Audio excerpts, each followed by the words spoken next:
Hello everyone, তোমাদের তো আগের ভিডিওতেই বলেছিলাম যে আমরা মিরিকে রয়েছি। মিরিক থেকে এখন আমরা কোথায় কোথায় ঘুরতে যাব সেটাই তোমাদের সাথে শেয়ার করব। চলো তোমাদের প্রথমেই মিরিক লেকটা একটু ঘুরে দেখাই। এখানে বোটিং করা যায়, হর্স রাইডিং করা যায়। আমাদের কোনোটাই করা সম্ভব হয়নি কারণ আমাদের হাতে সময় খুব কম ছিল। সেই সময়ের মধ্যেই আমাদের আরও 4টে জায়গায় ঘুরতে হবে, তো সেই জন্য আমরা এখান থেকে তাড়াতাড়ি বেরিয়ে পড়লাম পরের ভিউ পয়েন্টের উদ্দেশ্যে। মানে তো আমাদের পার্সোনাল গাড়ি ছিল, মানে আমরা গাড়িতে 3জনই ছিলাম। তোমরা চাইলে শেয়ার গাড়িতেও যেতে পারো, কিন্তু শেয়ার গাড়িতে গেলে তোমাদের সব জায়গা ঘোরাবে না।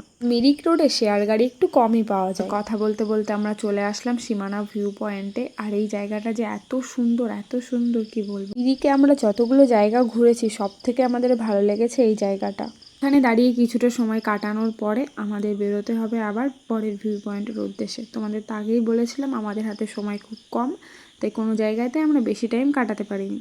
তারপরে আমরা বেরিয়ে পড়লাম পরের ডেস্টিনেশনের জন্য। কিছুটা সময় গাড়িতে কাটানোর পরে আমরা চলে আসলাম গোপালধারা টি এস্টেটে। আস্তে আস্তে ড্রাইভার দাদা আমাদের বলছিল যে এইখানের চা খুব বিখ্যাত। এখান থেকে আমরা কিছুটা চা নিয়ে নিলাম এবং কিছুটা সময় কাটানোর পরে আমরা আবার এখান থেকে বেরিয়ে পড়লাম। তারপরে আমরা চলে আসলাম লেপ্চা জগৎ। এইখানে আমাদের আস্তে আস্তে অনেকটা সন্ধ্যা হয়ে গেছিল কারণ আমরা শিলিগুড়ি থেকে বেরিয়েছিলাম অনেকটা লেট করে। তোমরা যখন আসবে তখন শিলিগুড়ি থেকে একটু ভোর ভোর বেরোবে, তাহলে তোমরা সব জায়গাগুলো একটু ভালো সময় নিয়ে দেখতে। আমরা এখানেও কিছুটা সময় কাটানোর পরে আমরা মেন যেখানে যাওয়ার উদ্দেশ্যে বাড়ি থেকে বেরিয়েছিলাম সেইখানেই যাব। তোমরা তো আমার এত ভিডিও দেখে বুঝতেই পেরেছো যে আমরা কোথায় যাচ্ছি। আমরা যাচ্ছি দার্জিলিং। তো আমাদের মিরিক ঘোরা কমপ্লিট হয়ে আমরা এখন দার্জিলিংয়ের উদ্দেশ্যেই বেরিয়ে পড়েছি। আরও কিছুটা সময় গাড়িতে কাটানোর পর আমরা চলে আসলাম দার্জিলিং ম্যালে। এইখানে আমাদের রুম বুক করা ছিল।